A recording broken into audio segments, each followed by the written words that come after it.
আজ ৮ জিলহজ। এদিনকে বলা হয় ইয়াউমুত তারবিয়া, অর্থাৎ পানি সংগ্রহ ও প্রস্তুতির দিন।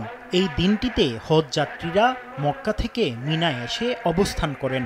নবীজির সুন্নত অনুসারে আজকের দিন মিনায় অবস্থান করে ৫ ওয়াক্ত নামাজ আদায় করা এবং রাত যাপন করা হজের অন্যতম সুন্নাহ।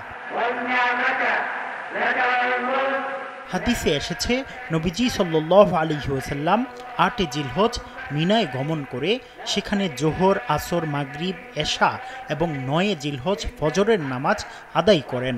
এরপর আরাফার উদ্দেশ্যে রওনা হন। মিনা মূলত একটি উপত্যকা, যেখানে লাখো তাঁবুতে হাজিরা অবস্থান করেন। শৃঙ্খলা, ধৈর্য এবং ইবাদতের চর্চা দেখা যায় এখানে। কেউ নামাজে, কেউ কোরআন তেলাওয়াতে, আবার কেউ বা পরের দিনের আরাফার দিনের প্রস্তুতিতে ব্যস্ত রয়েছেন। মিনায় অবস্থান শুধু একটি রাত কাটানো নয়, এটি রুহানি যাত্রার সূচনা ও আত্মশুদ্ধির প্রস্তুতি পর্ব।